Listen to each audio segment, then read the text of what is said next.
And I request everyone to join tomorrow as well at 10 o'clock in this panel discussion. And after that, we will be having a paper presentation session online.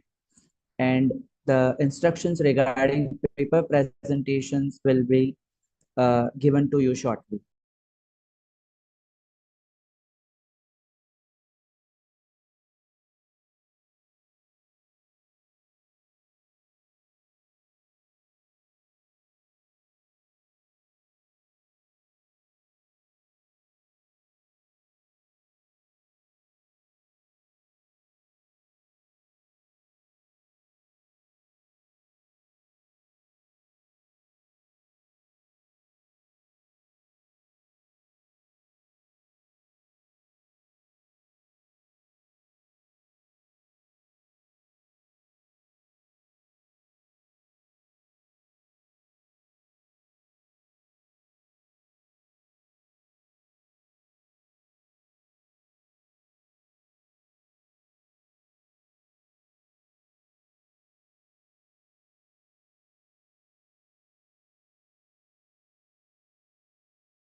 It gives me immense pleasure to share with you this information that this year we have received almost 127 research papers in different domains like marketing, finance, HR, and general management.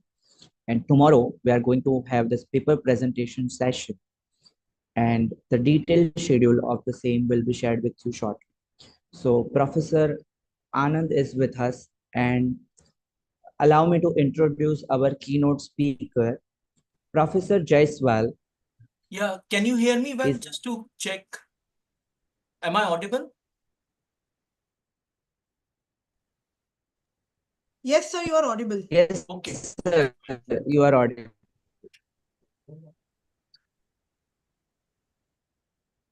Speaker, Professor Jaiswal. a marketing expert at Indian Institute of Management, Ahmedabad, specializes in service management, customer satisfaction, bottom of the pyramid markets, e-commerce, and healthcare. His research is published in top journals like Journal of the Academy of Marketing Science and Journal of Business Ethics. With his BOP work being widely recognized, he has authored award-winning cases, including bestsellers at Harvard Business Publishing, used globally in 270 plus institutions. Professor Jaiswal has collaborated with leading organizations like PepsiCo, HDFC Life, and GE, conducting executive training and consulting assignments. His accolades include the Distinguished Young Professor Award in 2011 IIM Ahmedabad and multiple AFMD Case Competition Award. A pioneer in BOP markets, his influential papers have shaped industry and academic discussions. With over 66,000 case copies sold, Professor Jaiswal's impact extends across 55 countries, highlighting his contributions to academia and practice. Today, Professor Jaiswal will speak on the theme Sustainable Growth, Innovation Capabilities, and India's Competitive Advantage. With great honor, I invite Professor Anand Kumar Jaiswal to begin his keynote address. Thank you.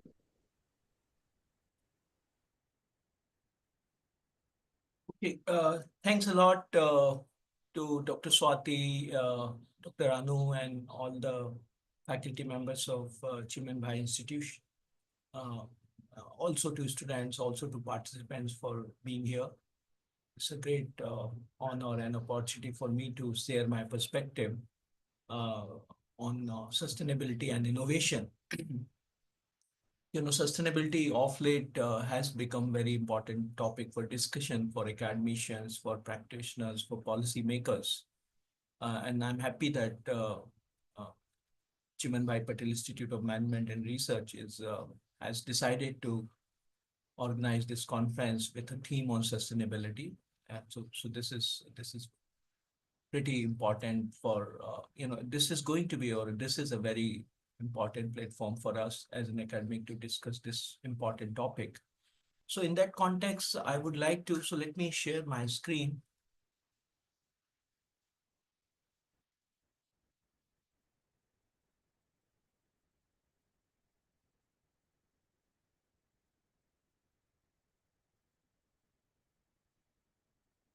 So my topic, I would touch upon, or I would discuss some issues related to sustainability, but I would also talk about the innovation capabilities, especially different types of innovations we are seeing off late, and also how is India placed to leverage these innovations to gain competitive advantage in a global landscape.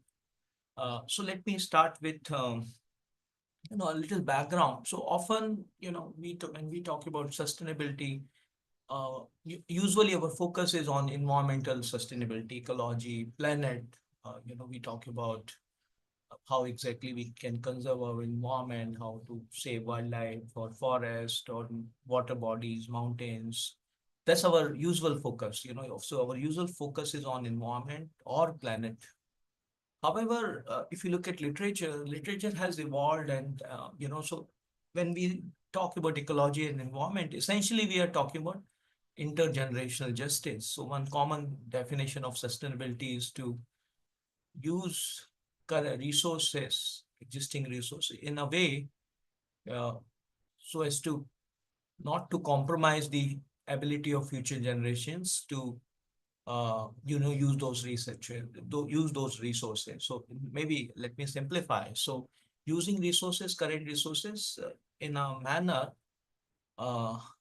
where future generations are also have access to those resources. So because, for example, if we deplete natural resources like fresh water or even fossil fuels or clean air or clean uh, or forest or wildlife, invariably if we exhaust or deplete these resources, there is a possibility of next generation or next to next generations may not be having access to that. So sustainable development therefore talks about intergeneration. So I'm worried about the interest of next generation, not just my own interest or interest of current generation. I'm worried about what would happen, say, 100 years down the line, or 150 or 200, or even 5 years down the line. Future generations can have those, can they have access to these resources? So that's a usual definition of sustainability. So it talks about intergenerational justice, means making sure that justice is there across generations. However, that's still like little narrower perspective on sustainability, and increasingly sustainability scholars are talking about not just intergenerational, but it's actually, I think there was this typo in my slide, I realized. So increasingly sustainability scholars are talking about intragenerational justice. So inter and intragenerational justice they're related concepts, not necessarily different. So when we talk about intergenerational, means we are talking about future generations ability to access these resources. But when we talk about intra-generational, means within generation, within the current generation, then invariably this means we are talking about access inequity or disparity across people within the current generation. So for example, we know for example, worldwide population, if you look at the income disparity, in fact, this BOP concept actually talks about this. So if you look at maybe 400, 500 million people at the top of the pyramid, they have access to all the resources. Whereas middle part of the pyramid may have access to some of the resources, but those who are at the tier 3 and tier 4, they have very little access to resources. So for example, we know, just to give you one evidence. So if you look at, for example, how much electricity and a typical American uses. So if you look at American population is just about 300 million out of 700 or 8 billion. So, it's a maybe just few, maybe 3-4%, 5% of the population. But if you look at the per capita electricity consumption of typical American, or the total consumption of electricity, for example, by all Americans, so then that's roughly 25 to 30% of worldwide consumption of electricity. So remember that a very small part of world population is using 1/4 of the electricity. So their lifestyle, the way, the kind of consumption pattern they have, so it's a very intensive, aggressive consumption of resources. So if same kind of electricity, for example, is being used by, say, an average Indian or Chinese or African, then it can create, maybe there's studies which suggest that maybe then we need not just one planet, one Earth, maybe we need 10 or 12 or even more Earths to satisfy the needs of humankind. So that's the idea, that there's a disparity, that small part of world's population has access to all the resources. They're indulging in aggressive consumption.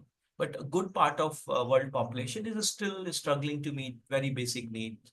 Even now, they're part of population probably not having access to electricity or access to regular electricity. So there is a disparity, or there is a a lot of these resources are inaccessible to certain part, or real big part of actually human population. So that's an intra-generational justice.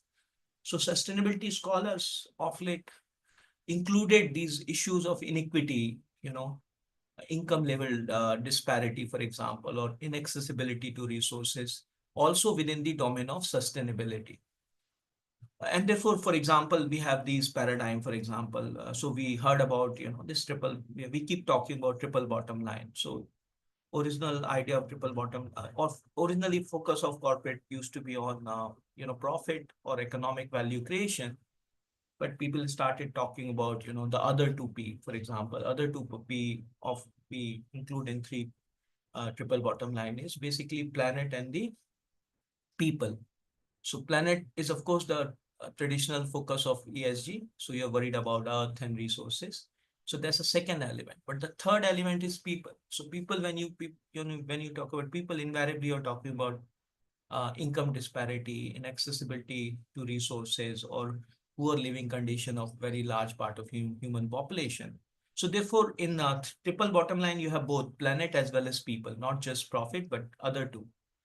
If you look at ESG, of late we are talking about ESG in real big way.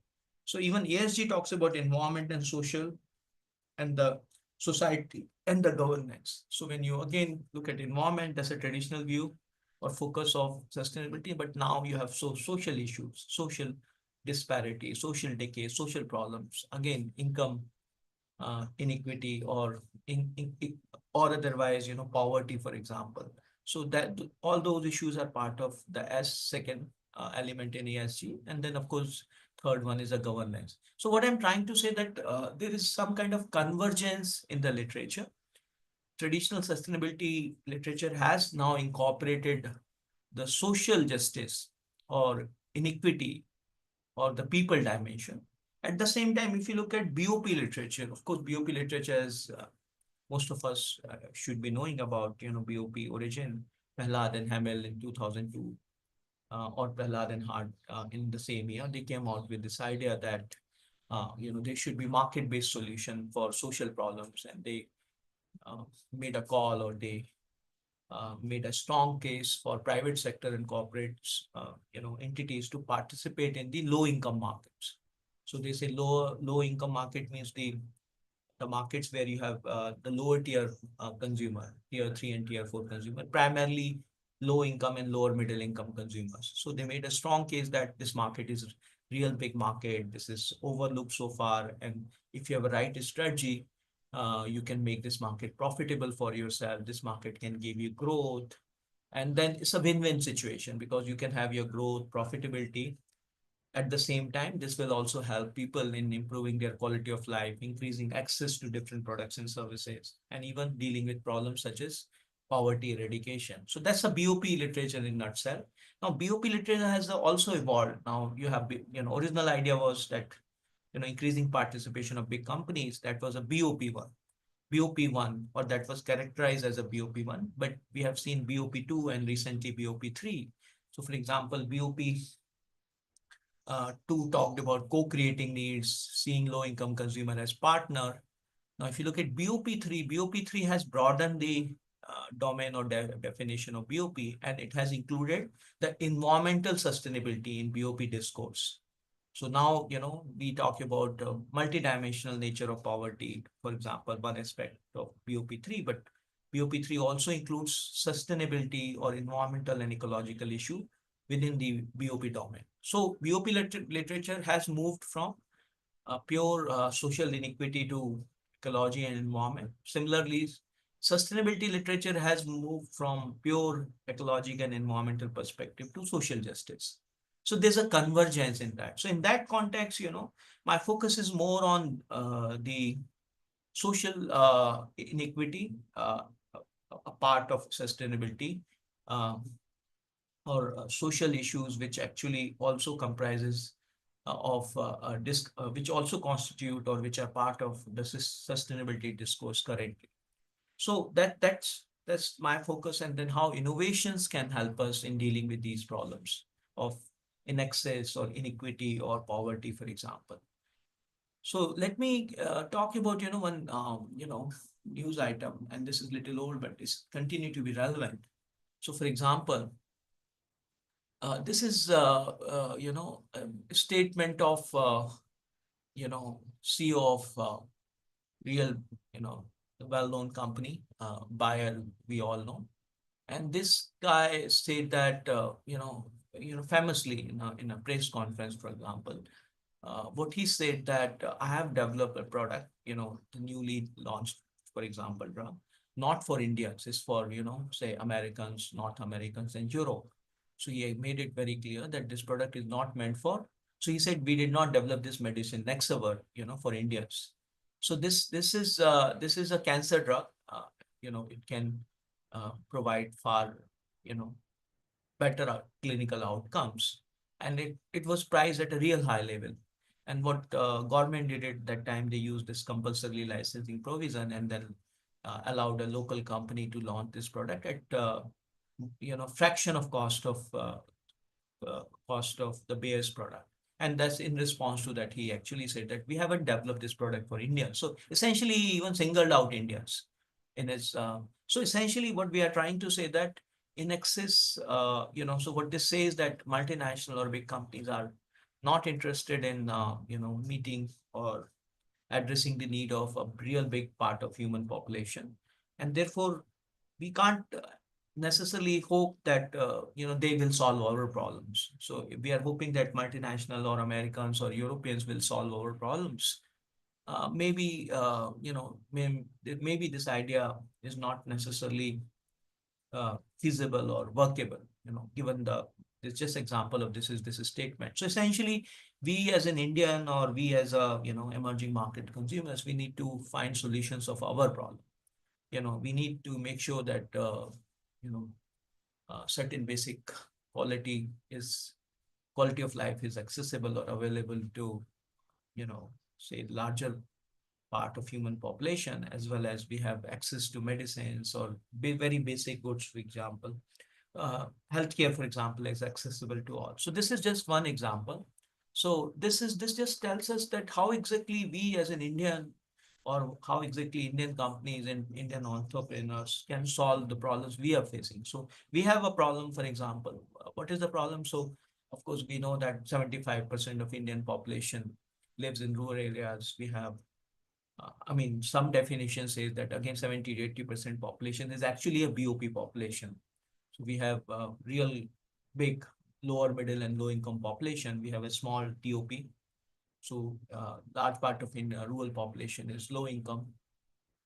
Um, you know, 30-40% typically population is often classified as population below the poverty line. So given the economic condition of people in India, especially as I was saying, middle and lower end of the market, we need to find India's specific solutions. We need to develop products and services which are affordable to real large section of Indian population. Not just Indian population, we can, you know, generalize this, and we can also talk about developing countries or emerging market. So in that context, of late, we are seeing, increasingly people are talking about a new innovation paradigm or new types of innovation, and they are known as frugal innovation. So the frugal idea, I will explain you what is frugal and or what are frugal innovations. So frugal innovations, typically when we talk about like price and performance, for example, if I uh, if I talk about, for example, performance on as one dimension and price as another dimension. So often most companies, most innovators, most entrepreneurs assume that there's a linear relationship between performance and the price. What exactly we mean by linear relationship? It means, at a higher price, I can give you good performance or high quality goods and services. And if you want, products and services at a lower price, then, I need to proportionately reduce the performance of the product. So for example, if you have a product with 100% performance and you are charging 100% price, if I need to reduce the price by, to say 30% or 25%, this paradigm or this approach says that I will reduce the performance of the products accordingly. So I can offer you product which with only 25% of performance of original product. So the assumption is that there is a linear relationship in product and performance.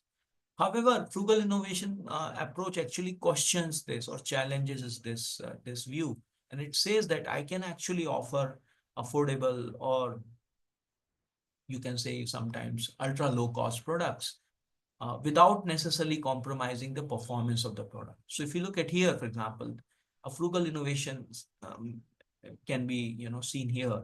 So frugal innovation has a performance which is close to performance of original product, sometimes 100% or maybe 80-90% performance of the original product, but it is offered at a very very significantly reduced cost, or at a real low cost. So for example, if you see here, it may be say 90-95% of performance. And if you look at price, it's maybe 20 or 30% of original price. So therefore, frugal innovation essentially means real good products, quality products, or products at par with the products available in the developed world, but they are made available at a significantly lower cost. So this is the frugal innovation paradigm.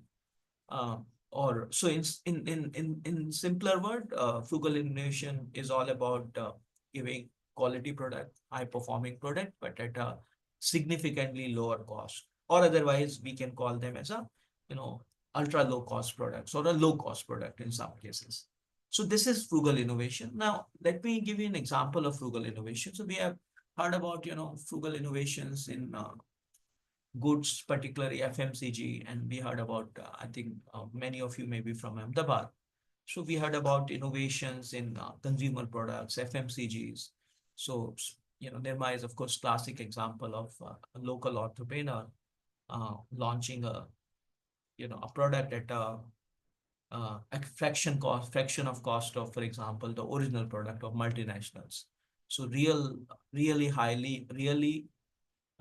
low cost product or highly affordable product they offer to Indian consumers. And then the rest is history. We all know that Nirma ended up becoming India's uh, largest selling detergent brand, and it continued its leadership, or it continued its performance in the market for a very long period of time.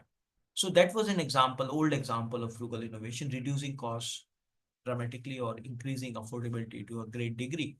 But we have also know we know the case of, for example, a South Indian based company, Kevin Care, launching chick or low cost uh, sachets uh, sachets for offering shampoo to consumers.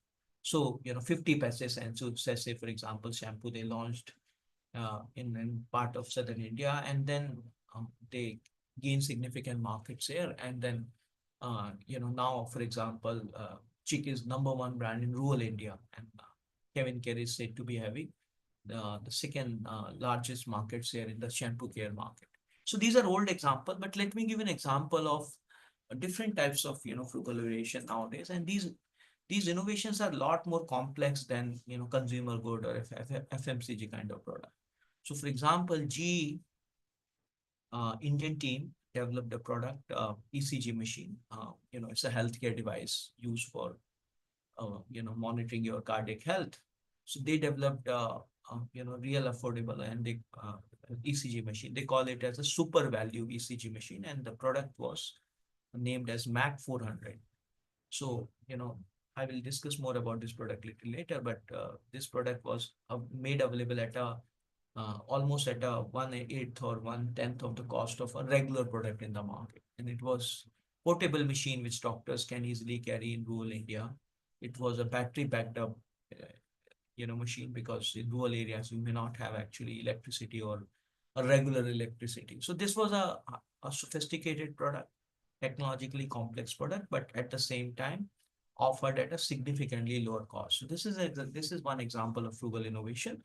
Now let me play a video which will give you a little more idea about. So I wrote a case on G, two cases, in fact, eventually based on that experience, I and my co-authors, wrote a paper for JAMS, Journal of Academy of Marketing Science, and we published it a few years ago. And of course, based on the same data, I continue doing research on frugal innovation, and where we examined the process used by companies to develop frugal innovation, their performance in the market, a conceptual model in terms of what all factors drive the frugal innovation. So let me play a small video.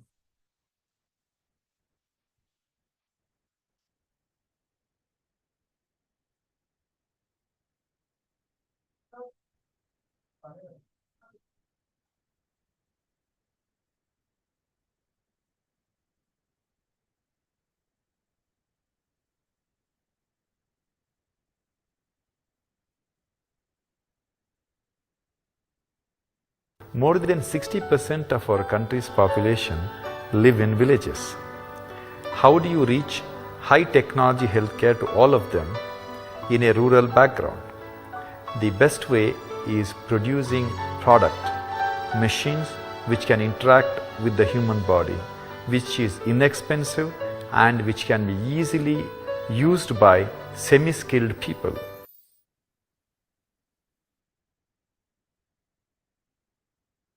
70% of India lives in parts of the country where there's not access to 24-hour power. There may not be any cardiologists.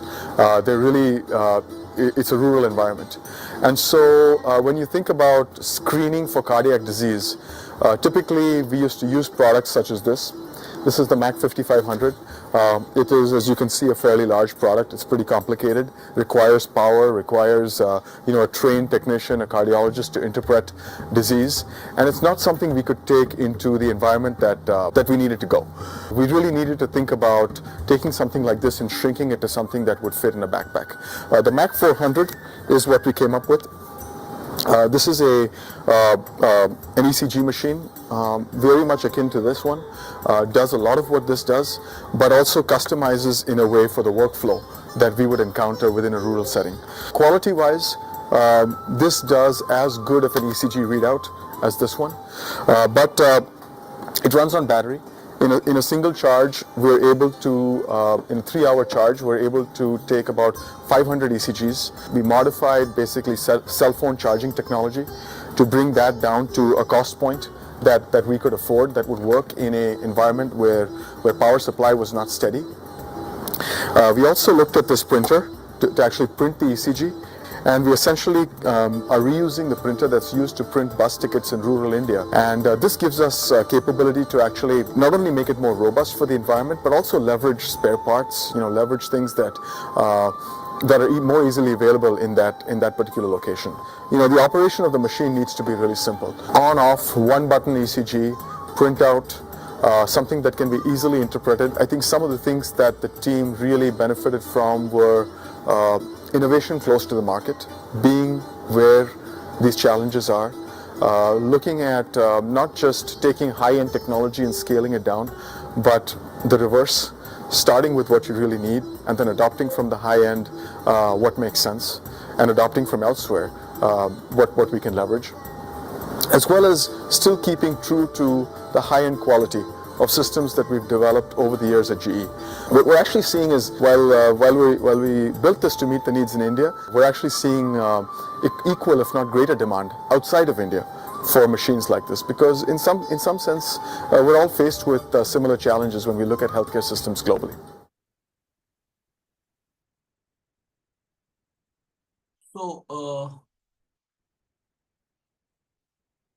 So let me go back to my presentation. So this was the product I was talking about, healthcare device or medical device, reasonably complex,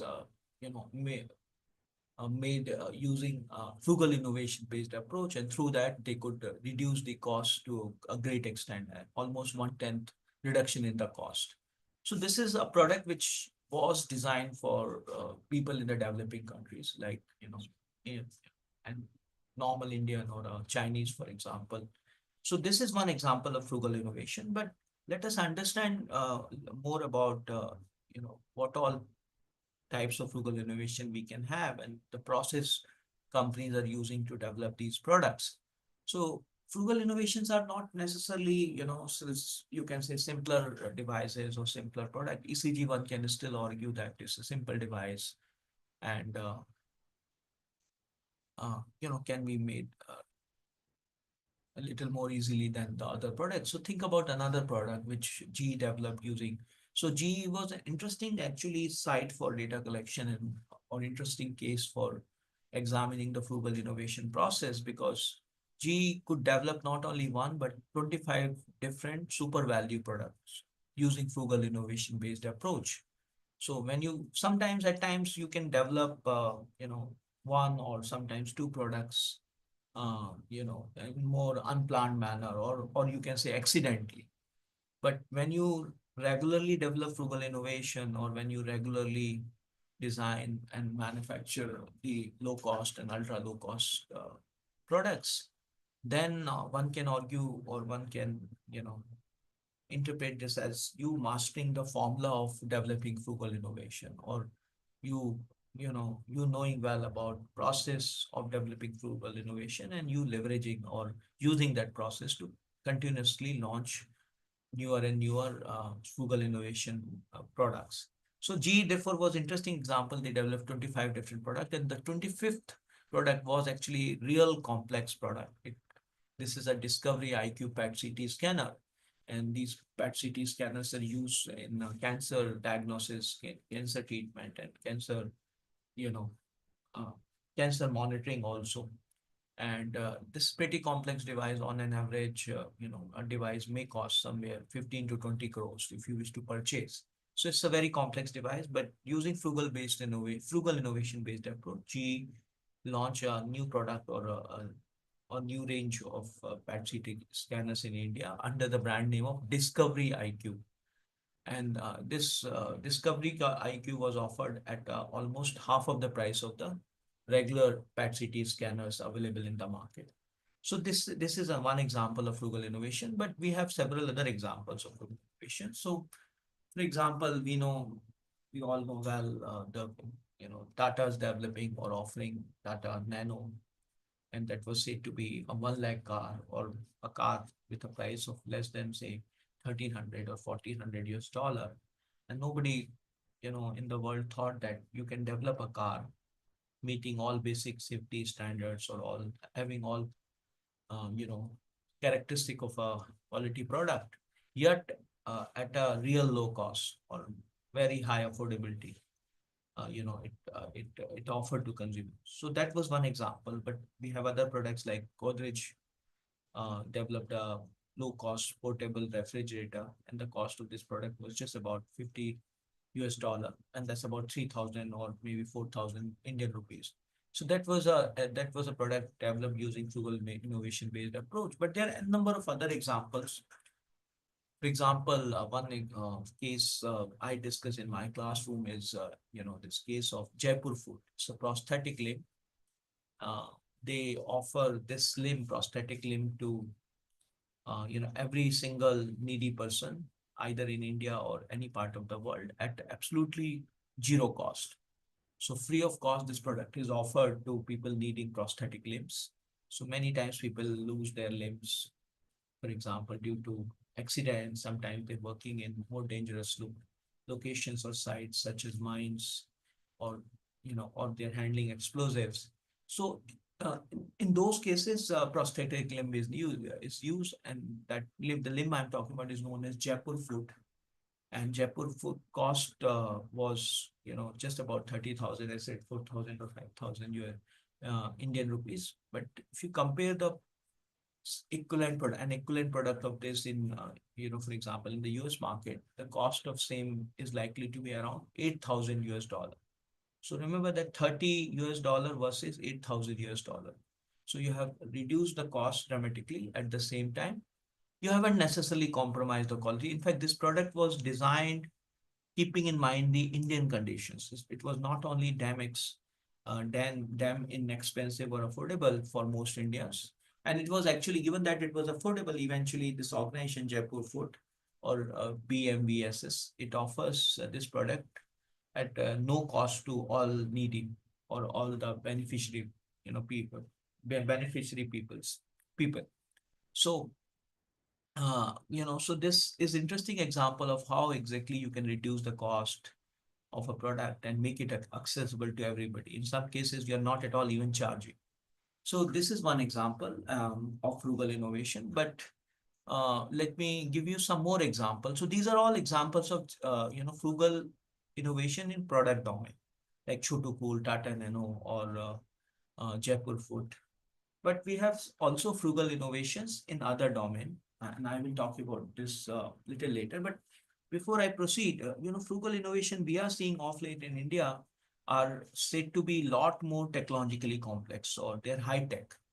They are not like, the first wave of frugal innovation we have seen in, say, late 70s or early 80s in the form of Nirma or eventually Chick shampoo. The products we are seeing now using frugal based innovation, they are real complex product. So the best example is the Chandrayaan 3. And we know that, this was real complex product, only so far, only other than India, only 3 or 4 countries succeeded in landing in moon, for example, or sending unmanned aircraft to moon. So India, China, and Russia, for example, are the only countries sending unmanned aircraft to moon. Uh, and so therefore it's very, space tech is the highly sophisticated technology, and only selected countries or companies have expertise in that. So it's a pretty complex product, but at the same time, it was developed at a real low cost. So it is said that the entire cost of Chandrayaan 3 project was about 75 million US dollars. And and the 75 million dollar is real low when you look at the global scenario existing in say for example in North America or the Europe. So if you look at in US, typically any science fictional movie may have a production cost of say 165 or 200 uh, million US dollar. So remember that the cost at which a typical Hollywood movie is made, fictional movie is made, half of that cost was the total project cost of Chandrayaan 3. So it was frugal, or it was low cost, or you can even say it was ultra low cost product.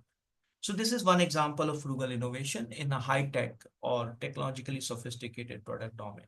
Of course, we have seen that in GE's PET-CT scanner. We have seen it in automobile to some extent, or even we have seen that even in other products.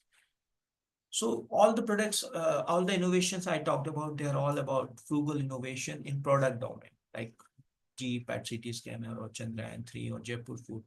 They are all in the domain of product innovation. But we are seeing also, frugal service-based innovations, where companies could reduce the cost again through innovative means. So let me give an example of, two common examples often cited for this are Arvind Eye Care and also to some extent Narayana Hrudayalaya. So Arvind Eye Care, for example, we all know is their first hospital was set up in Madurai by Dr. V or Dr. Venkat Swamy, and since then they have grown to several cities in Chennai. Probably the most recent, or say recent operations or recent hospital was in Chennai.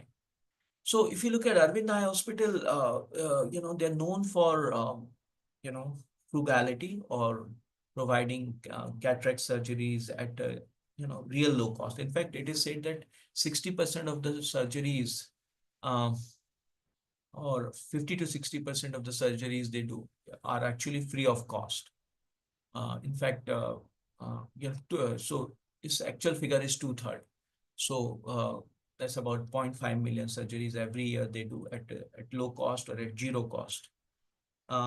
However, and so this is and also at the same time they handle huge volume. For example, Arvind Eye alone carries out 60% of the total eye surgeries conducted by NHS in the UK. Remember, it's a very interesting figure that all the, when you look at all the surgeries done by UK in NHS, all the surgeries done by NHS in the UK, 60% of them actually is carried by only one hospital in India, and that is Arvind Eye Care. And so this much volume they handle, but if you look at their cost, it is said that the cost of a cataract in Arvind is still a fraction of cost of cataract in European market, and this is actually said to be one part of 1,000. So 1,000, say for example, one part of the 1,000. So that's the kind of extremely high level of affordability Arvind offer to his consumer. At the same time, they haven't compromised on the quality. Remember that you're handling such a big volume and you're charging very small price, or very little you're gaining in terms of profit or revenue. But at the same time, if you look at carefully, that their clinical quality is said to be far superior than the NHS in the UK. So, for example, the data suggests that surgical complication in Arvind, in case of Arvind Eye Hospital, is half of the complication, seen in the NHS in the UK. So half is a very significant figure, isn't that? You are giving real low cost surgeries as you're giving surgeries free of cost to 60 to 70% of population. but at the same time, you are not compromising quality. You are at par with, or you are superior than even the hospitals operating in the developed world. So this is one example. Let me give you another example. And this is about Narayana Hridayalaya. So we know this, you know, I'm sure most of you would have heard about Narayana. So Narayana, again, if you look at the cost of surgeries and you have the data, I have the data. So for example, two biggest hospital in the uh, two biggest hospital in the US, for example, if you look at the number of surgeries they do, so it is said that you know Cleveland Clinic in US carries out about 1,300 coronary artery bypass surgeries, whereas Massachusetts General Hospital does about 500 plus surgeries. But if you look at figure for and Narayana Hridayalaya, they do more than 3,000 plus surgeries, which is just about three times the surgeries done by UK, sorry, three times the surgeries done by the biggest hospital in the US. So they handle huge volume. But at the same time, look at the cost. So cost of surgery in India by Narayana is about $2,000, which is significantly lower than the private hospital in India. So private hospital may cost, about $5,000. But if you compare this figure with, for example, figure in the US, then this figure is 20,000 to, so if you look at this figure, uh, uh, this figure, I can just move the screen. So this figure is 20,000 to 42,000. So this is a very, significant difference. Narayana does the surgeries at almost 1/10 of the cost of surgeries in the US, for example. Now, again, even though you're providing these surgeries at real low cost, but if you look at the clinical quality, again, the data says that NH or Narayana has a mortality rate of only 1.4% in 30 days after the surgery, whereas average for US, average mortality rate for US is actually after coronary bypass is 1.9%. So therefore, you have such a high clinical quality. Your mortality rate is far lower than the some of the best hospital in the US. At the same time, you're all doing surgeries at 1/10 of the price of the biggest hospital in the US. So you have again reduced cost dramatically. You're providing very high affordability to consumers. At the same time, you haven't compromised quality. In fact, in many of these cases, we are seeing that quality is said to be superior or better than the biggest hospital or most well-known hospitals in the US, for example. So this is example of service, but we have also frugal innovations, for example, in process. So there is a subtle difference in service delivery or service management versus, the process based innovation. So you have service innovation when we talked about Narayana's case or when we talked about Arvind Eye Care case, but we have also frugal innovations on the process side. So for example, manufacturing process sometimes can be modified and then can give you high performing products at a real low cost. So for example, many companies are using nowadays 3D printing for making complex say products, like say for example you need certain joints and you know the process of doing same is not easy. It takes significant amount of time and also resources. So for example, some companies started using 3D printers for manufacturing some of these products, and therefore this example is frugal innovation in a process side. So we have talked about innovation, innovation in general, then we talked about frugal innovation, then we talked about frugal innovation in a product domain, then we talked about frugal innovation in the service domain, and also frugal innovation in the case of process. So let me now introduce you another similar concept, and that's a reverse innovation. So what is reverse innovation? So reverse innovation for understanding reverse innovation, let us first understand again, or let us relook at the frugal innovation part. So this is what Munesh, Makhija was discussing in the short video I played earlier. So for example, usually if you look at high-end hospitals in India, like these may be hospitals such as say Medanta or Apollo, you will find they use high-end ECG machine like Mac 5500. And these machines are pretty complex. Firstly, they're big or bulky machines, and they're technologically complex, so only cardiologists can use and interpret the outcome. GPs, for example, they can't necessarily use this machine, or they can't easily interpret the, say, for example, ECGs. So this is a very complex machine to handle, to be handled by GPs. So what, I was discussing on, as was shown in the video, that GE developed Mac 400, which is a portable machine, 1/10 of the cost. So this part is known as, when I say, the first part, this part is known as frugal innovation. You have an existing product, high-end premium product. Now you have launched a low-cost product, providing very high affordability, and you haven't necessarily compromised on the quality. So this part is known as frugal innovation. Now, what GE did actually, GE, once they developed this product and many other similar products, they realized that there can be real big potential for these products in the developed world. Because, in developed world also, cost of healthcare is becoming real big issue. Governments across countries are trying to reduce the cost of healthcare.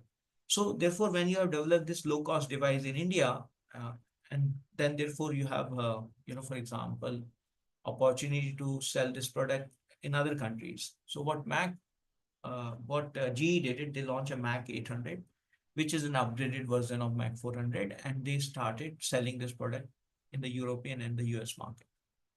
And what they realized, that there is a real big demand for this product. Even in a PET-CT scanner, I talked about this. Of course, they reduced the cost by 40-50%, but they also made the product real safe, means, or a lot more safe for consumer, because in Discovery IQ, consumers have typically less exposure to radioactivity.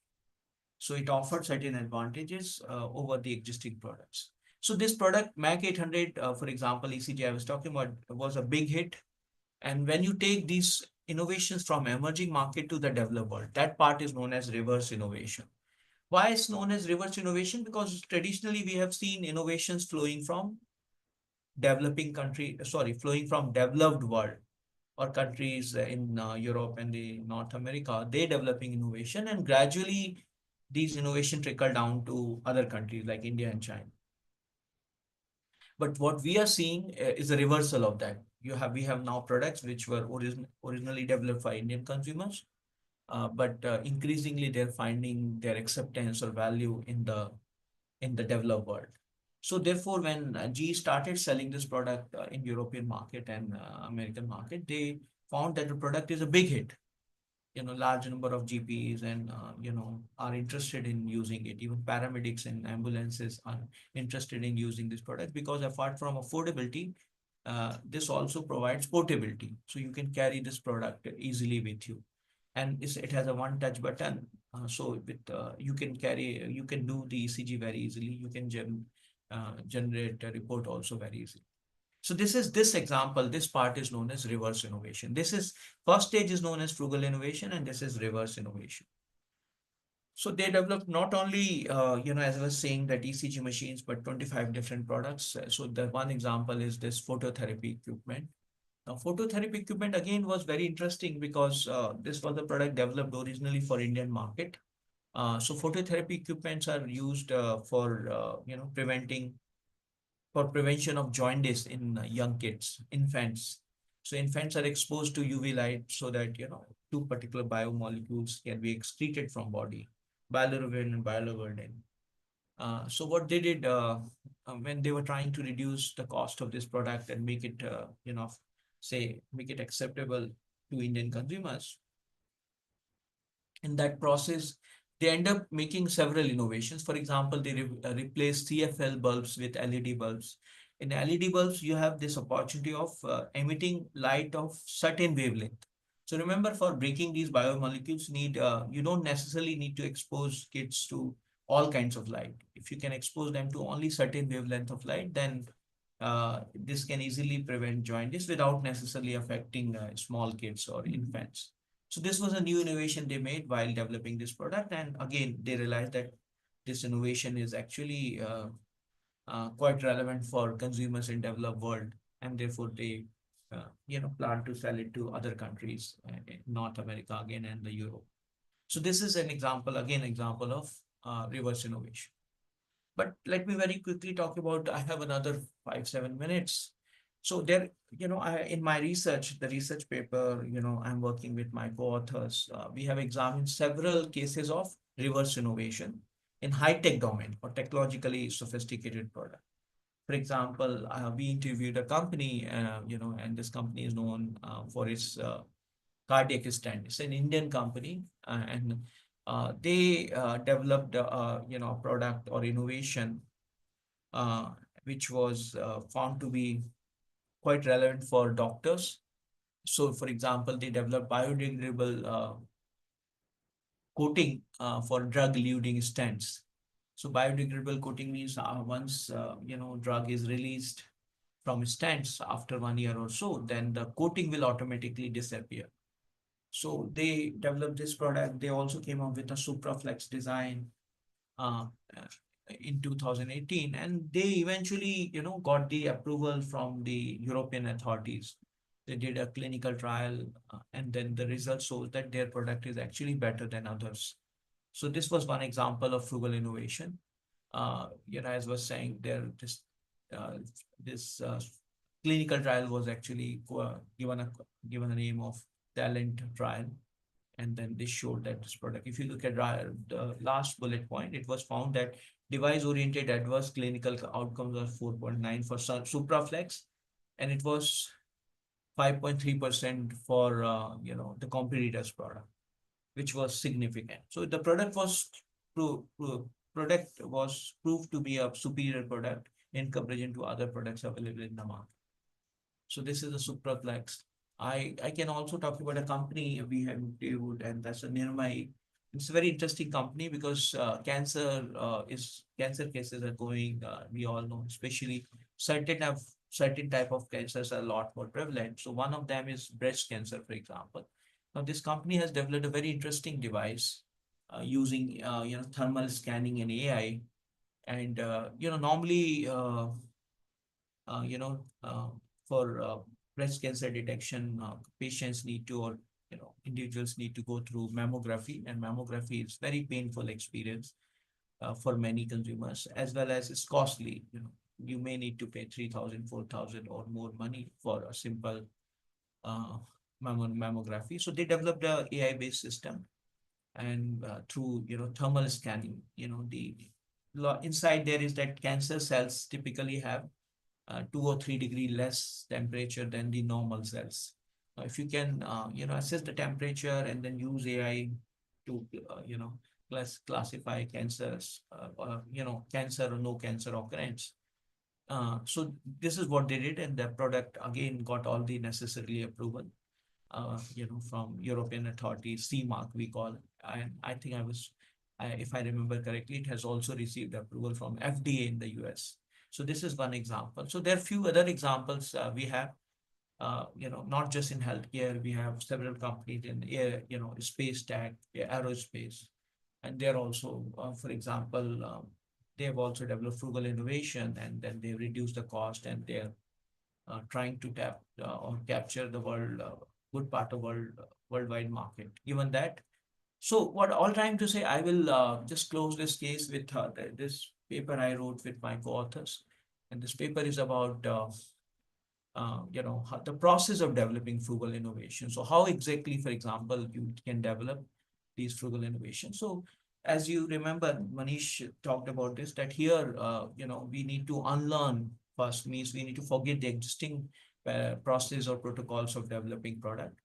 our starting point is, what exactly consumer need. So we need to necessarily forget the existing products or solutions available in the market and just focus on the actual needs of consumers. Because in sometimes in pursuit to develop newer and newer products, typically companies end up uh, adding a lot of features which are not needed or which are not relevant from the consumer's point of view. So starting point is understanding consumer need, and then of course you need to have local responsiveness. You need to understand the local culture, and then the recombination of technology means using off-the-shelf product or using more lateral approach in your say technology development or raw material availability. So we call this as a brokerage. That's also very important. So you have these, therefore we have these drivers of frugal innovation and frugal and reverse innovation, because initially you have a frugal innovation and then we have reverse innovation. And these are, there are several factors moderating this relationship, and there are several outcomes for firms. For example, global competitiveness, firm performance are tangible outcome, and the intangible outcomes can be knowledge capital and the firm learnings. So this is the conceptual paper. In another paper of mine, we looked at how exactly business model innovation helps in reducing cost. So we looked at five cases, actually not five, five cases, 5 or 6 cases, of companies providing low-cost healthcare, affordable healthcare. So these were Vatsalya Hospital, Arvind, I talked about. We talked about even it's a public health, the cases were also from public health. So we included emergency services, ambulances services available at real low cost. We also looked at public health entities like Sulabh, which is known for, say paying use toilet and therefore sanitation, which is very important from a public health point of view. And of course, we use GE data. So using that, we attempted to understand what type of business model, innovation strategy, how exactly you actually innovate business model, or what type of business model innovation approaches or strategies are being used by companies, who are said to be leader in the frugal innovation process. Okay, so this was another paper. I have few other things, but I will stop here. Let me thank again to Dr. Swati, Dr. Anu, and all the faculty members of Chiman Bhai Institute for giving me this opportunity. I hope, I'm assuming that this topic of frugal innovation, you would have found interesting. Just in case you have more interest, you may please write to me, and I will be happy to share certain more resources with you. So that's it from my side. Thanks again to organizers for inviting me to share my perspective. Thank you so much, Professor Anantkumar Jaiswal, for that deeply and insightful session. You began with your remarks on sustainability and ESG. I quote you, we will need eight, 9 more Earths to satisfy human needs. Then we talked about BOP literature 2 and BOP 3. You also started your session with cancer drug example for Western countries. Then we came down to frugal innovation. You rightly gave examples of Nirma to Mac 400, from Jaipur Food to Narayan Hridayalaya to Chandrayaan. And then we talked about reverse innovation, and ultimately we looked at the conceptual model for the same. So I thank you, Professor Anand Jaiswal, for your session. Now I invite Dr. Swati Saxena to deliver the vote of thanks for this session.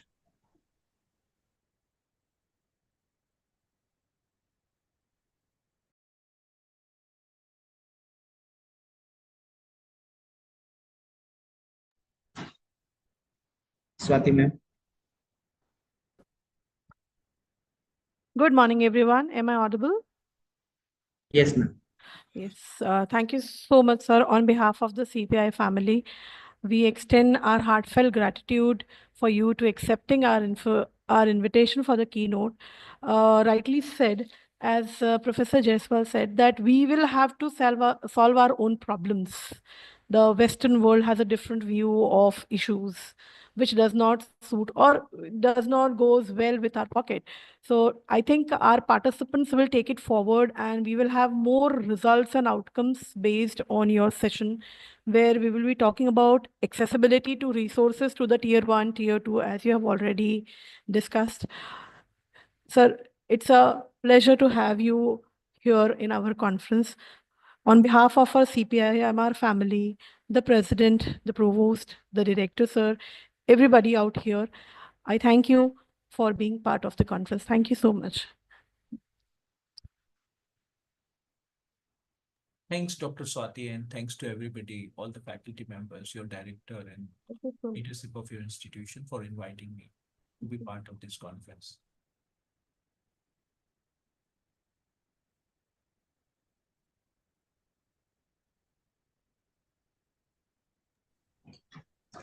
Yes.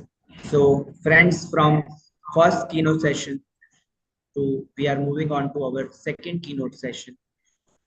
Let me introduce our speaker, Mr. Samir Sinha. It is my pleasure to introduce Mr. Samir Sinha, founder and managing director of Savi Group. He began his career in Chicago, working on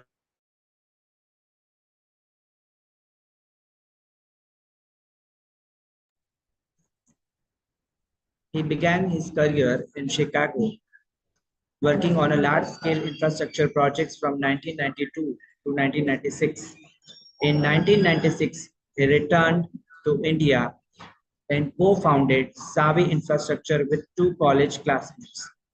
Passionate about sustainability and technology, Samir has led Savi to become Gujarat's leader in green building development, focusing on sustainable design, water conservation, organic farming, urban forestry.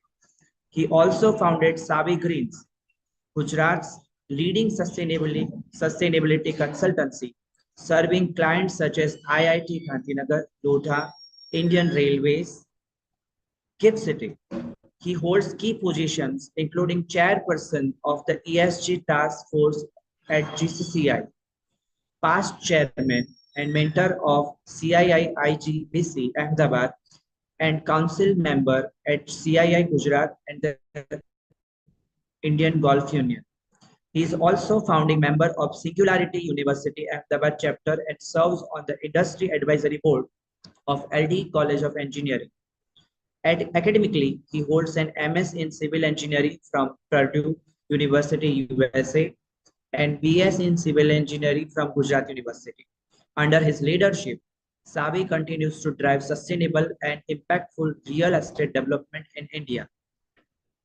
Today, Mr. Sinha will speak on balancing India's economic growth and sustainable development, how sustainability can be profitable for business in long run. Please join me in welcoming Mr. Samir.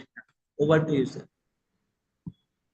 Thank you so much. I hope I'm audible, and if you allow, I'll be able to share my screen.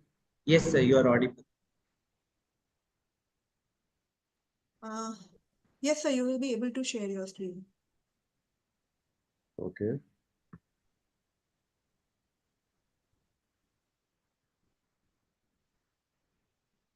Yeah, is my screen visible? Yes, sir. Wonderful. Thank you so much. First of all, thank you for inviting me. And it's a pleasure to be with all of you. It's a very, very relevant and extremely important topic. And it's something very close to my heart. So I'm delighted to be with you guys today, and delighted to be included in this very important subject, and delighted to be part of the list of speakers that you have today with you.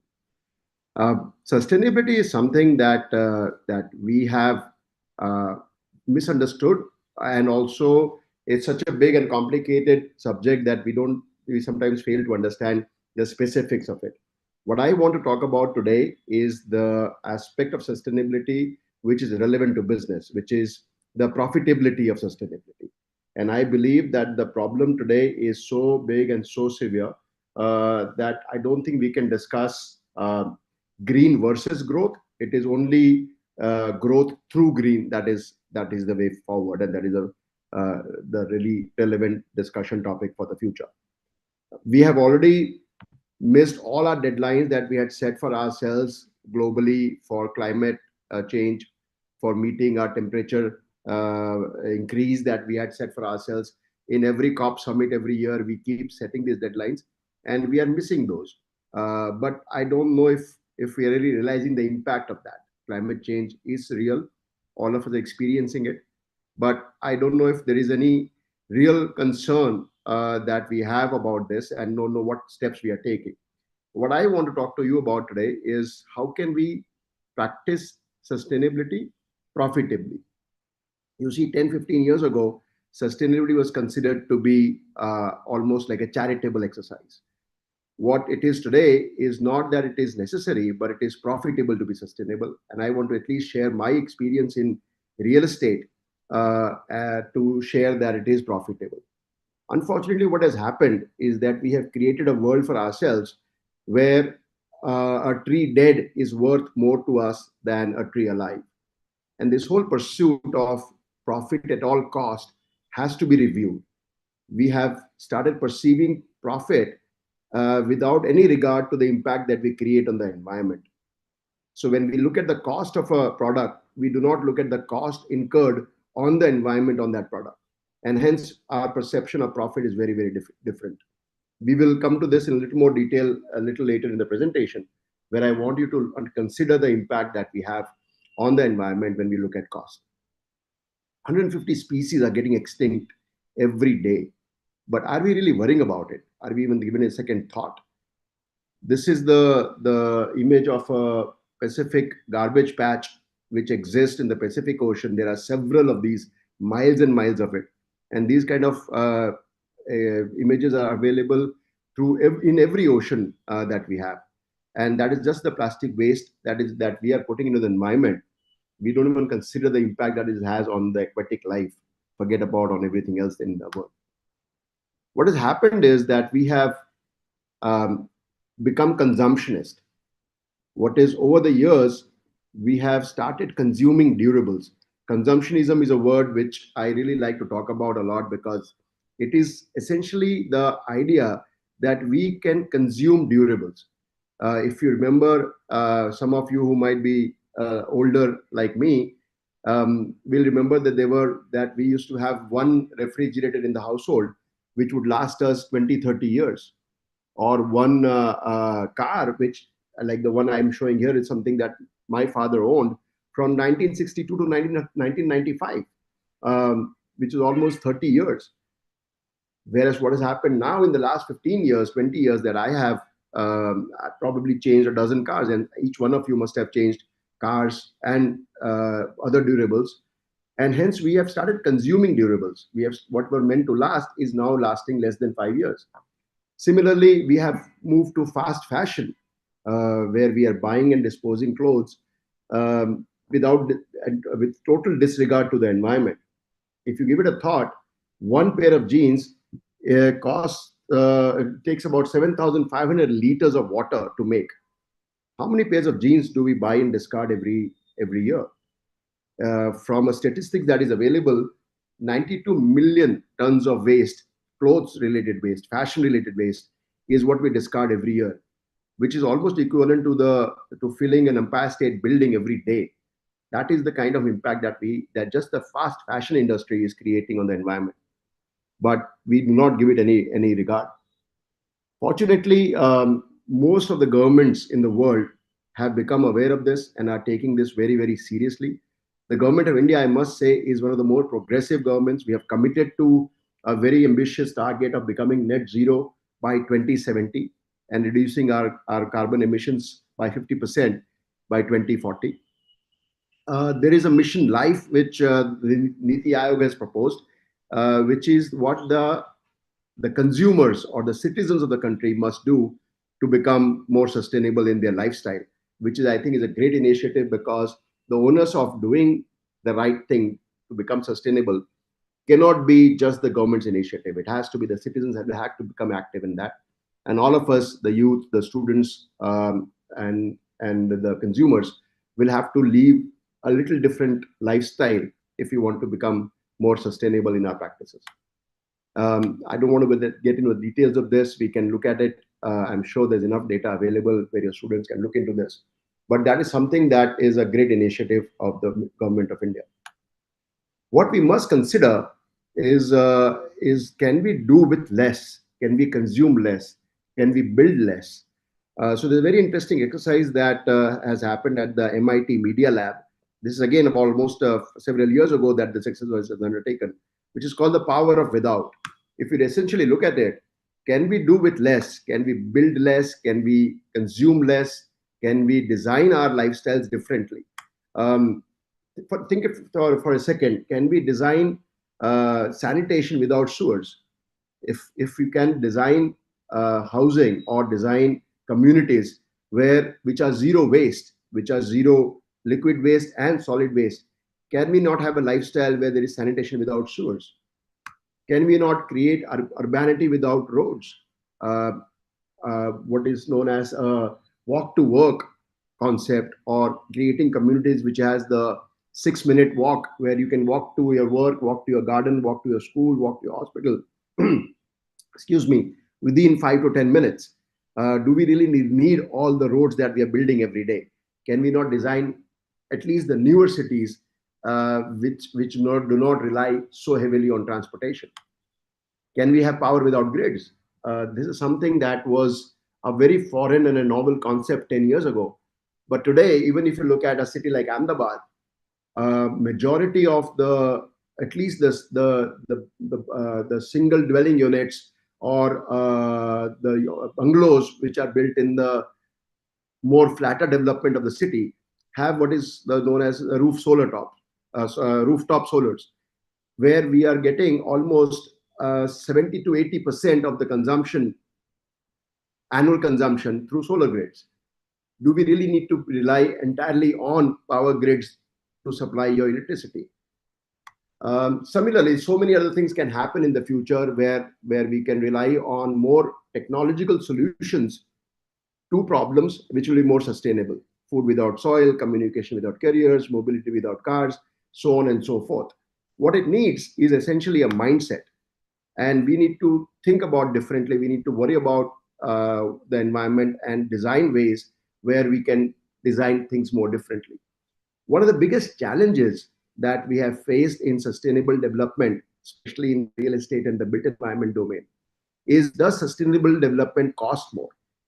And I want to challenge this idea, and I want to ask a question, because from my experience, sustainable development does not cost more. We have to think about it this way. Does it cost more to design, to build, or to operate? Let me tell you that if any architect or any designer is asking for more money to design a sustainable building, then you need to fire that architect and get a new one, because sustainable design should not cost anymore. It's only in India of mindset that needs to be changed. Let me take you to the process of actual construction of a sustainable green building. The economics of green development has changed dramatically in the last 10 to 15 years. From my experience, I can share a few case studies where, for example, in 2013, when we first built a building called Chapat 5, which stands on SG Highway, the construction cost in 2013 for a green building, which is an IGBC certified gold green building, was about 6.5% higher than a conventional building. That cost came down to almost 1% in 2017-18. The same size building, more or less, and the same kind of specification.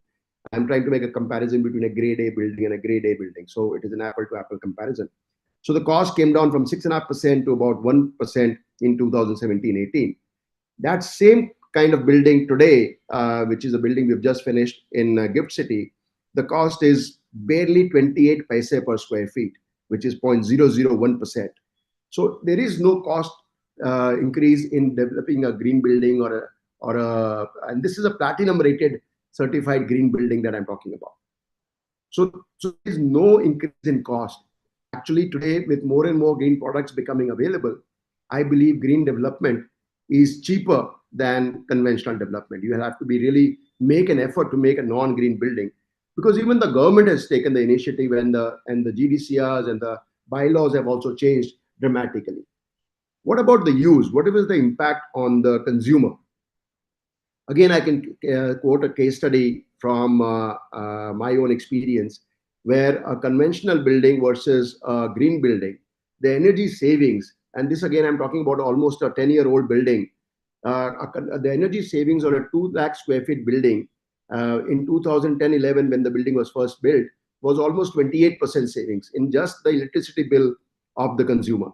That advantage has gone up to almost 53% savings in electricity for the same building today in 2009 in 2020, and has gone up to almost now 60% in 2023, only because the efficiency of the chillers, the efficiency of the HVAC system, the built environment, the envelope of the built environment, all of that has gotten enhanced over the years.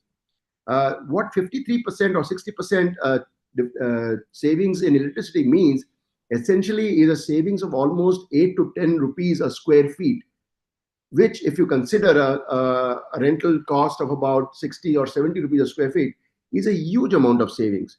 That is the advantage of a well-designed green building versus a conventional building. And that is, like I'm saying, is impact only on the electricity consumption of that building. What is the impact? And this only also happened because of technology, because the efficiency of all the equipment that is available in the market today has also increased dramatically. For example, the conventional air conditioning available even 10 years ago would actually look at about 150 square feet to 200 square feet per ton. We are able to now achieve almost 700 square feet per ton of air conditioning for the same kind of air conditioners. So that has improved dramatically, and hence the consumption of electricity has gone down. Like I said, it's almost 8 to 9 rupees square feet savings. I don't want to get into the details of this. Similarly, in other projects that we have been able to gain advantages by sustainable development. For example, another example I can quote is the Kensville Golf and Country Club that we have built, where we have managed to recycle all the water that we consume on the golf course as well as in the hotel. And we are able to recycle that water for irrigation, for irrigating the golf course, for irrigation all the gardens. We plant almost 30,000 trees every year. And all of that is recycled water because we have built a 30-acre lake, and all the rainwater is harvested there, all the recycled water is harvested there, and we are able to use that very efficiently. What we sometimes don't consider is the advantage of doing this. We have been able to actually register this with the UWR and able to get water credits. We are getting water credit for almost 15 to 20 lakhs per year, just by virtue of certifying these water credits and registering them on a water registry. Similar advantages obviously will be available for carbon credits in the very near future. And each of these buildings which are able to save power and save electricity will be able to get carbon credits, and these will become very valuable in the future. These are advantages that we have looked at from a consumption or a cost of creating a building. The challenge is that we sometimes don't look at. Sorry, I'm going ahead. This is flipping through. What is the challenge is that we do not look at the cost in a very long-term manner. We have a very myopic view of the cost. If you look at the cost, which I'm trying to depict here by the orange dots, the cost is the large orange dot that you see is the actual cost of creating a building based on their design, the fabrication, the operations, and the cost of running the business in that environment. But what is the value? Now, the value obviously is the green circle, which obviously is so big that I cannot include it on the screen. But that is the value that is created. So essentially, the GDP of the country resides in the buildings, resides in these operations that happen within these buildings. So that is the true value that you create by creating a built environment which is efficient. When you do that, do we really look at the value? And if you look at that value, then isn't the cost of creating that environment minuscule compared to the value created? What we have done very interestingly in the last 3-4 years is looked at the impact of the built environment on the occupants of the building. This is a very interesting study that we have done, which has looked at the impact of sustainability. This slide, yeah, the impact of sustainable built environment on the occupants, on the workplace, the employees' well-being, and the business performance. Now, these are three factors which are actually correlated. So we have did a very elaborate survey with about 50 buildings across Gujarat and looked at how the employees behave in a sustainably green built environment versus a non-sustainable or a very non-green built environment. And we looked at different aspects of efficiency for the consumer or for the occupant, starting from the income, the employee satisfaction, to the branding for the building, to the reduced cost of operations, to even some HR aspects like adoption of best practices and flexibility and ease of working. And what we were able to certify with this study, and these are reports which are available, which I'll be more than happy to share with you, is something very interesting. Look at this graph. We have been able to quantify, and this was done in collaboration with the Indian Institute of Management, CEPT University, and the Indian Green Building Council. What we have been able to validate is that a 1% increase in the green index of a built environment, which essentially would mean the green index of your office space, leads to a 7% increase in the thriving of the employees. And a 1% increase in thriving leads to almost 8% increase in the engagement of the employees. What that essentially means that if you have an environment which is conducive, which is green, then your efficiency of the employee working in an environment is almost 8 to 10% higher. The next report that we will do on this, which we are working on right now, which will be a report that will come out at the end of this year, is to look at what will the impact of this employee engagement or thriving have on the bottom line of the company, on the profitability of the company that operates in this kind of space. So I'm very, very confident that next year we will be able to come out with a report which will quantify that a 1% increase in green index will lead to, let us say, approximately what percentage of increase in the profitability of the company if you operate in that environment. Now, this interesting study will validate that working in a better environment increases your efficiency, increases your profitability, increases the wellness of the employee, increases his wellness not only in the office space but also at home when he leaves work. You see, what has happened is that we have conventionally always looked at profit as revenue minus environmental cost minus people cost. Unfortunately, that is a very conventional and a myopic inward-looking view of profit. What today profit is perceived or should be perceived as is financial profit has to be the sum of societal profit and environmental profit. You cannot now have profit at the cost of the environment or at the cost of the society. Fortunately, the young generation, hopefully all the students that you have in an institute, have far better understanding of the society and of the environment than we did in the consumer era. And hence, this generation will not accept any kind of profit or any kind of pursuit of profit, which will be at the cost to society or the cost to environment. And hence, it is very important that we reconsider this, and any kind of profit that has to be done keeping in mind the people, the planet, and then the profit, and not the other way around. What is now being perceived globally or being accepted globally is what is known as the triple bottom line, where there has to be a financial profit, societal profit, and environmental profit. And we are looking at several aspects of creating or manufacturing, which will dramatically change in the coming years, which will look at factory processes, longevity, circularity, manufacturing miles, company kindness. What is now becoming critically important is your story has to be interesting. The story is what sells today. And if you don't have a good story, if your story is not beneficial to society or beneficial to environment, you will not be able to do business. And that is the way the society is going to change.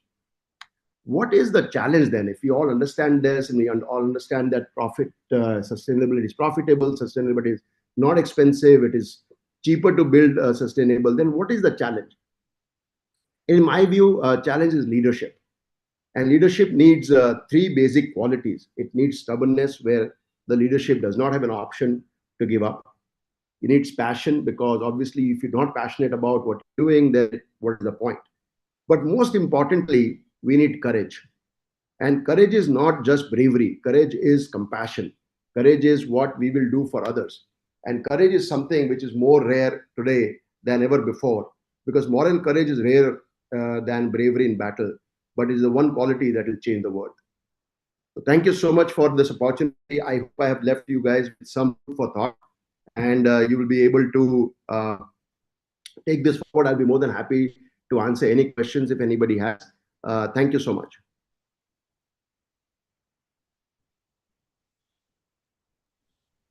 Yes, if any participants has any questions, you may raise.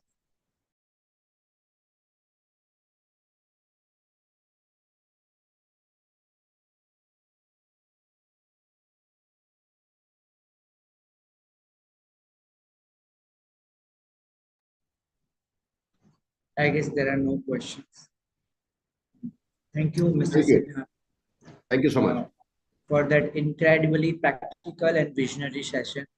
We truly inspired by your journey and Yeah, insights.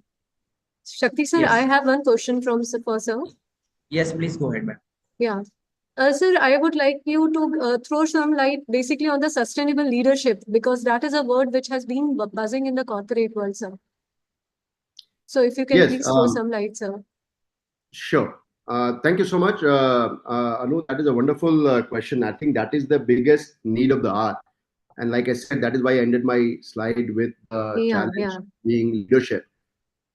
The challenge is leadership. And I believe that each one of us, the teachers, the students, and the consumers, all of us will have to be leaders in our own way if we want really the world to become sustainable. Like I was saying, I have been talking about this for the last 20 years, but let me tell you, there is no one big idea or one solution to this problem.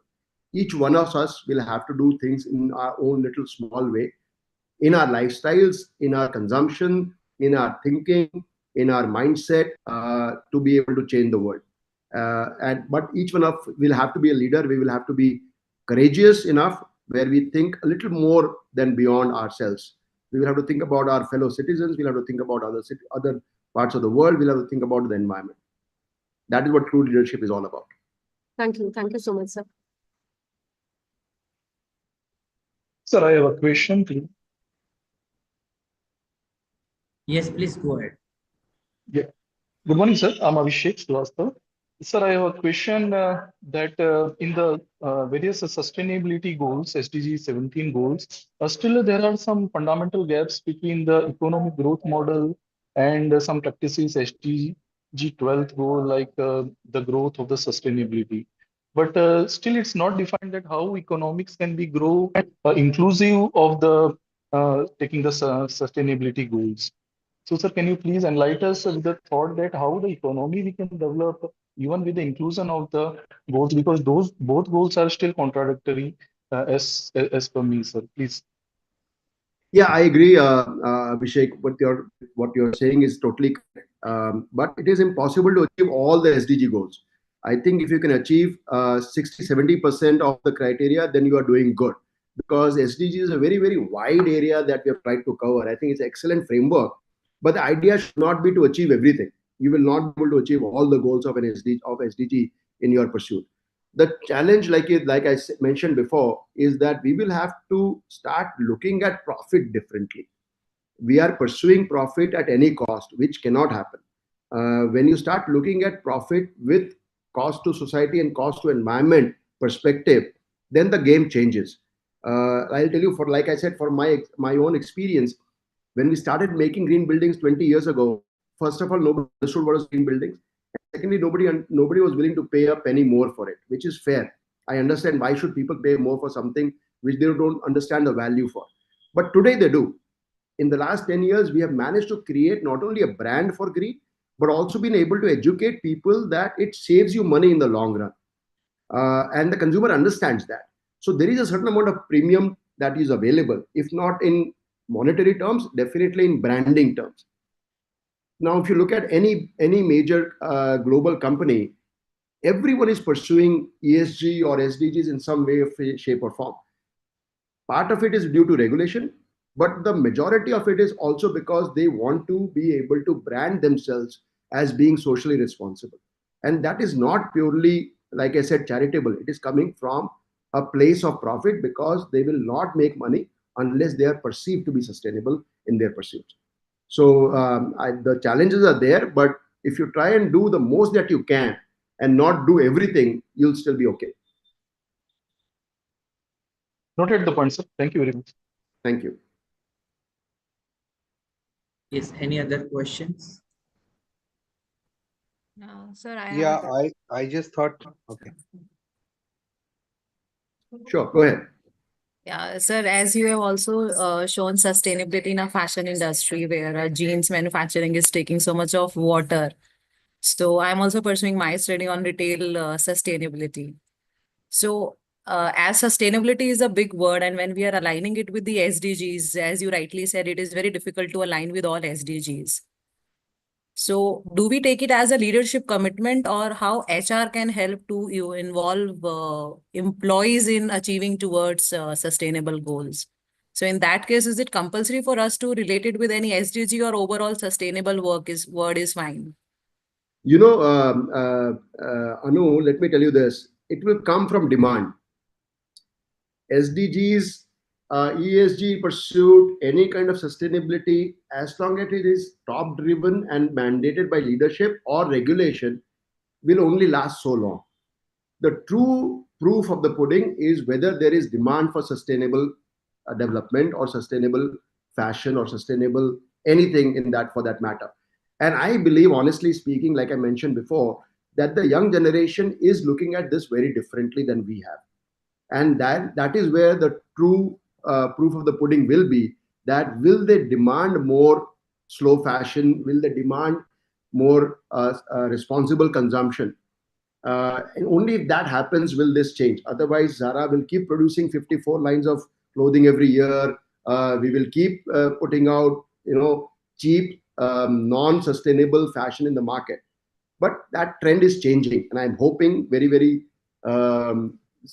Fashion is a very difficult industry to make that happen. But even not that, just look at, for example, technology, telephones, mobile telephones.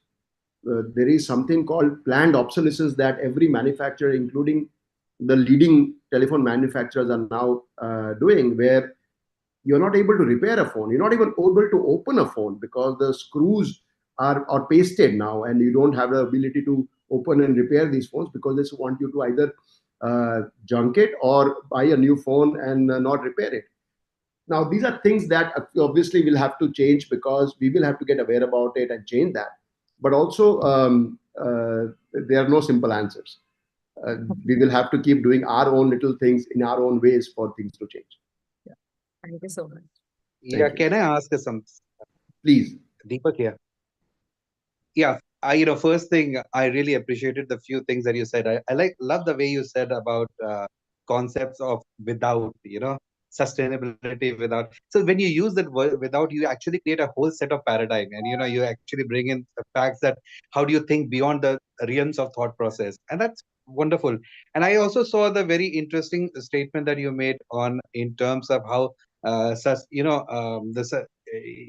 increasing the, how do you increase productivity, how productivity gets enhanced by just increasing a small factor in sustainability. I think those are some wonderful things that have come in. I've also seen the impact that your video, your presentation on the green buildings that you're creating. The only, and the lastly, when Anu, you were responding to Anu, I love the statement you said, to create demand. I was wondering about this part only. In terms of the fact that when we go to buy a green, probably a home or house, we do not know in terms of quantification how are we benefiting the society at large, and or how are we saying that by purchasing this as you are contributing to the society. I say we are mostly buying for ourselves, but are we buying for the society? I think where you are taking us and where we are buying, probably this will probably lead to a very interesting situation. I just wanted to have your thoughts on that. Deepakji, you're very, very right. And this is something that obviously we realized also, like I said, I've been doing this for 20 years now. But we realized that unless and until people see a tangible benefit of green, it is very difficult to convince people to to buy into this whole green campaign. And hence this pursuit that we started doing this survey, which was a very interesting, this is very challenging, and actually it's very interesting that we picked this up. This result that we have been able to come up with, where this 1% increase in green index leads to a 7 or 8% increase in thriving of the employees, was something that has never been done before. So when we started doing this, and when we got in touch with the Indian Institute of Management to help us do this, they were so impressed that this study had never been done before. They have sent the paper actually to Harvard, because this kind of pursuit has not been done before. And our results are fascinating. What we are trying to do now is to take this research. This was a small research, was done about 50 buildings in Gujarat. We are taking this nationally now. We are doing this across several cities in India, and we'll have a much better, more elaborate result next year. But to be able to link this to actually profitability or the bottom line or turnover or CAGR of a company will be the true realization that green leads to profits. Now, that is only for the work environment. The impact on the residential aspect, for example, on your homes, that is another matter of research again. But if we can establish that green built environment leads to more thriving, then the thriving has an impact not only in the offices but also at home. And thriving makes you a better, healthier person. Wellness and thriving are very deeply correlated. So I think there'll be a huge impact. Of course, it's a matter of research still, but I'm very, very confident this will lead to some very interesting results. And if we can propagate that to the people, then this whole need for having these kind of seminars will not exist anymore, because everything that we build will be green. But yeah, thank you so much. Thank you so much. Good afternoon, sir. Richa here. Good So afternoon. we are just 5 years ahead, away from 2030 sustainable goal set by government. My question is, how it is feasible for any company, from startup to the big enterprises, to operationalize sustainable practices, because 2030 is what the deadline set by the government to achieve the sustainable objective. Yes, like I said before, I think the government is 2 steps ahead of us. We have already, the government of India, I don't know about all the other governments in the world, but definitely India has committed, and India is already working in that direction very actively. Like I quoted, Niti Aayog has already come out with Mission Life. Every ministry or every department, I can tell you, for example, the real estate department, if you follow the GDCR of Gujarat, which is the development guidelines, you will end up making a certified gold building just by following the GDCR of Gujarat, which is true of every other state also. So with RERA coming into effect and with the governments becoming more and more progressive in their approach towards sustainability, the built environment definitely is becoming much better. Also, the tools available, the technology available, the products available in the market, the kind of consulting that is available today is also becoming day by day more and more affordable. And green products, for example, I can tell you today, a simple example would be a fly ash brick, which is made with fly ash from the power generation, versus a red brick, which is made from clay. Today, fly ash brick is not only cheaper, but is readily available, at least in the urban areas in India. So these are the kind of things that will make the difference. It is still a journey. We will still have to actively work towards it. But what I can also tell you is that there will be very strong regulation which will come into effect rather quickly if India has to achieve these targets. So there will be regulation which will be mandated. We will have to comply with that. For example, SEBI has already mandated, it used to be a top 100 companies have to be what is known as BRSR compliant, but now 1,000 companies have to be BRSR compliant. And it will be very soon that this will become 10,000. So everybody will have to comply. Also, what is, for example, what is now known as, some of you might be aware, scope 1, scope 2, and scope 3. Now, when you do scope 2 and scope 3, your entire supply chain has to be ESG compliant. So essentially, even a small vendor sitting in Chhatral or in any of the industrial areas in Ahmedabad, if he's supplying a small part also to a large manufacturer like Tata Motors, he will still have to be ESG compliant, because scope 3 will include him also. So all of us have to take on that journey sooner or later. So I would like to ask a question. Hello. Actually, please go ahead. Go ahead. Yeah. Oh, so sorry. So hello, sir. I'm Sakshi, and I'm working currently on ESG scores. Yeah. So I just wanted to ask your opinion for this. So we are already currently understanding that the SEBI has given a green signal to few of the assessment companies to provide a score. And at the same time, we understand ESG is a qualitative framework which the government and globally everybody is trying to fit in as in quantitative terms. So a lot of companies has to go through, as you mentioned, like BRSR reports. So they have to go through a huge framework of assessment. So do you think these scores or the BRSR reports values as a transition score or the ESG score is reliable? Can one rely on these kind of scores? I guess the question you are asking, Shakshi, is there any greenwashing? That is the blunt question that Yes. you're trying to ask, and my answer is Yes. yes, there is. Is there a better system we have today? No, we don't. So this is the best possible system. I really appreciate the SDG framework because I think it's a brilliant framework to work with. Uh, like I said, somewhere down the line, the onus is on us. If you try to, let me give you an example. If a company operates with greenwashing as its philosophy, don't you think it will be very, very evident to the consumer eventually, right?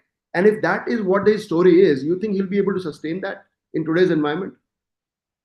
So that is where the challenge is going to be. For example, any fashion brand that you have, that you know, that you work with, or that you like, if you discover that they're using child labor, will you continue to buy that brand? That is the problem. And in No. today's day and age, you cannot fudge your facts, you cannot fudge your numbers or your philosophy or your practices. It's a very, very transparent and very open times that we live in. So if you do not meet the criteria of SDGs or ESGs very, very consciously, you will not be able to sustain. True, sir. So because a lot of the companies are also exchanging the carbon credits, the mechanisms and everything. So it brings up a question mark whether to accept or Yes. rely on these things or not. No, it's a fair question, and we have to be skeptical when we look at things. But I believe that the market forces today will take care of these kind of things. That is the faith I have in the market, because the market has changed. Thank you, sir. Sure. Hello, sir. Swati ma'am, can I ask a question? Yes, go ahead. Okay. Just one question, sir. As you mentioned that market will take care of the differences of this ESG scores. So as of now, I was studying the same relationship between ESG and the market reactions. I have only one simple question, that these scores are very, very different. Though this same company is doing the same thing, but there is no clear-cut evaluating parameters of these scores which has been given by the government yet, not even in the SEBI guidelines or anything. So how do companies take care of that? That is a challenge. Very, very true. The challenge is that there is too many rating systems, too many Exactly. reporting platforms. There's too many. So it'll depend. I mean, even for example, if you're a manufacturer of paint, you have to follow a different standard depending on if you're exporting to Germany or exporting to Finland or exporting to Denmark. If you are a textile manufacturer or a fashion brand, if you're exporting to Spain, you have to follow a different standard. There will be some consolidation that will happen. As of now, businesses will have to follow whatever it takes to get to do business. The way I look at it is honestly that at least there is some benchmarking now in every business, whether it is manufacturing, whether it is trading, whether it is auto parts or fashion. There is some benchmarking, there is some standard that you have to follow, especially if you have to export to Europe or to do business with Europe. Europe, yes, is leading in that, and there will be some consolidation. But because there are so many varied aspects to manufacturing, I don't think there can be one benchmark overall. So SDGs or ESG compliance is broadly the framework that we will have to work with. And that I feel is the only a real baseline model that we have right now. But within that, we will have to comply with different standards if you're trying to do business with specific countries or specific businesses. Because as of now, there is a high gap between a benchmark and what has to be done. So the score and benchmark are not matching with each other at all. True, but that will also concern. Like I said, for example, in the real estate environment now, there are just broadly about 3 or 4 standards that you have to meet. You either have IGBC or USGBC standards, LEED certified buildings, or you have WELL certification. So there are 4 global standards that you have to work with, depending again on the consumer. What is advantageous is that if they are more or less similar. So if you get one certification, it's very easy to then get the other certification, depending on what your client wants. So they're not very different from each other, but they do follow slightly nuanced guidelines. Okay, thank you, sir. Thank you. Thank you, everyone. I congratulate all participants for raising relevant questions. And again, I thank Mr. Samir Sinha for answering them. Now I request Dr. Vaidehi Shukla to deliver vote of thanks. Thank you, Shakti sir. On behalf of CPIMR, I thank Mr. Samir Sinha for joining us as the keynote speaker. It was truly an honor to have you, sir, and hear from you a practitioner's point of view. Understanding the subject from your vast experience have definitely added valuable dimension to the session. And the real world example that you have given were really thought-provoking, and I'm sure we all appreciate it. Once again, thank you so much for your time and contribution, sir. Thank you. Thank Over you. to you, Shakti, sir. Enjoy. Thank you so much. Thank you, Vaidehi ma'am. Now we will have a break, but before that, after the break, we have emailed you some instructions. We will need some softwares to be installed in your laptop.